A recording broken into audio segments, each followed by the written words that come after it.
Welcome back to Virtual Borders. You knew I was trouble when I logged in.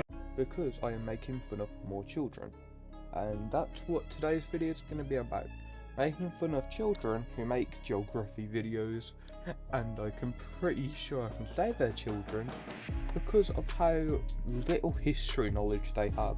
And you'll understand where I'm coming from with the word history knowledge as we go on to their videos. But yeah, as it seems to not work at the end of the video, I'm going to say it now. If you enjoy my content so far, like hit thumbs up button, subscribe and all that, because well, I am just the absolute amazing YouTuber, Dromedary, and therefore you should subscribe to me. And yeah, with that said, we'll continue on into the video, where we're gonna, like, geography videos on YouTube, you have geofacts, you have all this, that and the other, but what you never really see is like the absolute mindless children who also make these, because you probably haven't watched that many geography videos, but luckily for me, I have, because well, you just scroll through YouTube shorts looking for videos to make videos on, because that's how commentary YouTube works. And what I stumble upon quite frequently is geography videos, which most of the time they at least are somewhat accurate, even if they're pretty terrible. But these ones I've picked out, these are the worst ones that I've found. These ones have no idea what they're talking about. But the thing is, both of them have geography sounding names. One of them even has geography in their name. Both of them are from the screen, the two YouTubers that I'm talking about today. Because well, I haven't got the mental capacity to remember names. I don't need to remember them, you can remember them for me. But yeah, without anything else to say, let me show you one of the videos so we can make fun of it.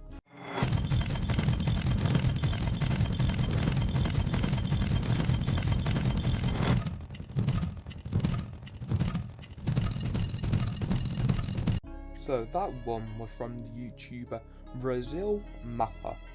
And yeah, as you can see, it's pretty goddamn historically inaccurate. Even if we suspend our disbelief and think, yeah, maybe Ireland and the UK will go back to war, even though it's a pretty terrible idea for both sides, we first need to acknowledge the elephant in the room, which was that Scotland, for no reason, decided to leave the UK. And now, like, you may not know why that would just be such a stupid thing, but the thing is about Scotland in the UK is that, like, you know, for one, the monarchy. That's the whole reason that Scotland and England were combined, because of their monarchy. So there's historical reasoning for them to be in the UK. But also, why would they go join Ireland? It's a terrible idea for them. They're going against England, one of the most powerful countries in the world. And what's the outcome for that battle of theirs? I know this is meant to be a hypothetical, but it's absolutely stupid. It's like me having a hypothetical battle of Canada and the US. Why would they go to war in the first place? What? It's clear that one country's going to win over the other. Oh, it's actually just mind-boggling how fucking idiotic this child must have been. Like, they decided, yeah, I'm going to make a geography video. Yeah, geography. But I'm not going to add any history, I'm not going to make any sense, I'm just going to do what I want to do. Because, you know, the fact that Ireland even got that far into Northern Ireland, that should not have happened. England is not that far away. They could have sent troops easily, banished the Irish, and yeah, it would be much easier to think that England would win over a peace treaty. If you start a war, I doubt you're going to get a peace treaty where you don't lose out.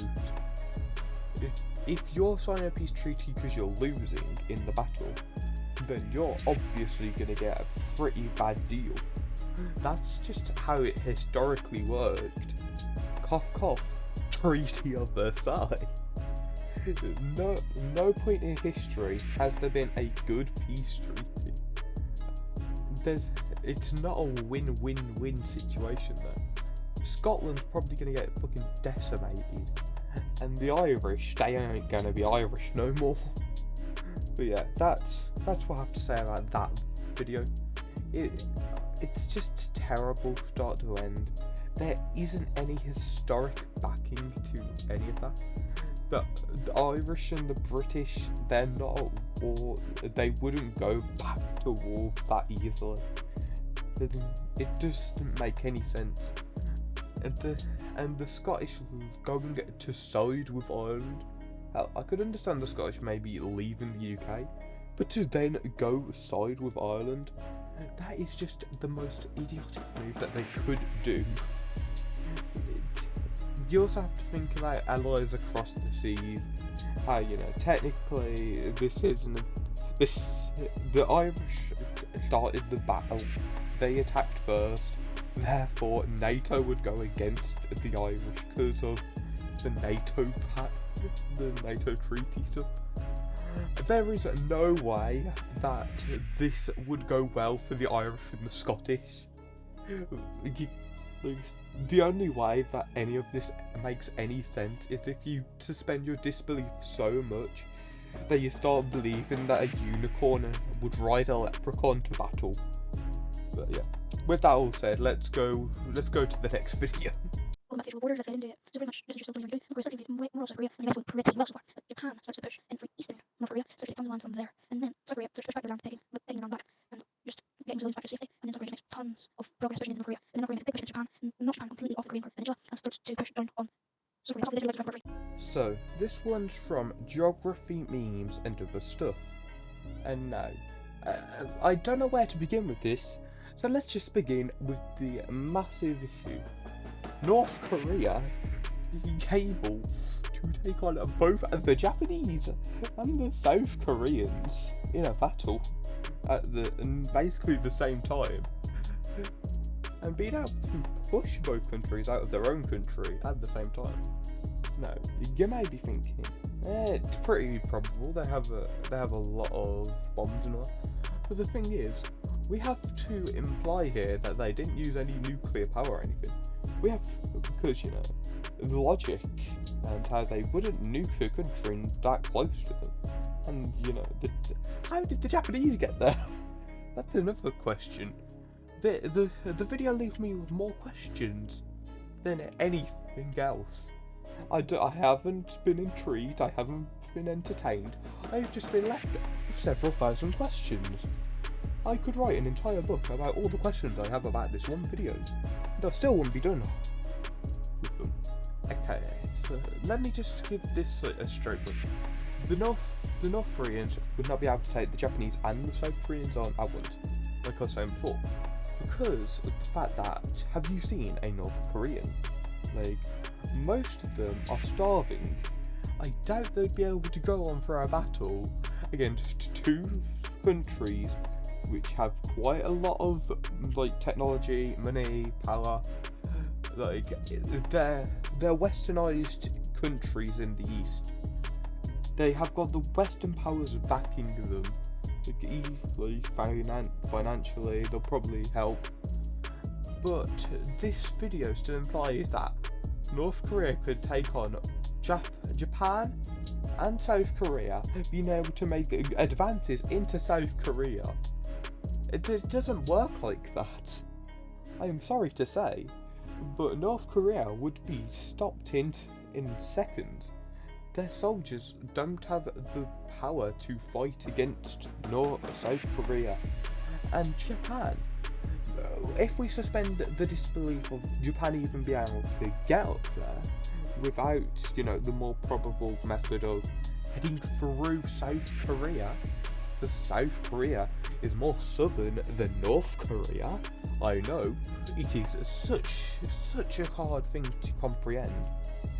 But if we believe that for some reason Japan didn't decide to go into South Korea to invade upwards to support South Korea that way, we have to somehow believe that North Korea would still be able to fight against two fronts with soldier casualties, because if you get pushed back out of a country, you aren't gonna have the same amount of soldiers that you came with. The only time that you've ever been able to get more soldiers is if your army is that small that I can make a friend on the way. There is no goddamn way that North Korea would be able to do the stuff that was shown in that video. And as you can tell, it's another charge, you can hear it in their voice. And that's an issue which I'll probably cover in another video, with children making YouTube videos that are trying to be educational or have an educational undertone without having any prior knowledge of what they're talking about. But yeah, this is my video. Both of them have major flaws about how countries would be able to invade other countries and just the logic in general. But yeah, that's the video. If you enjoyed it, like I said earlier in the video, like, subscribe, leave a comment down below if you like what you liked about the video. Just any comment in general. Comments help with the YouTube algorithm, I've been told. And yeah, join my Discord, link in the description, and I'll see you on the next video. Goodbye.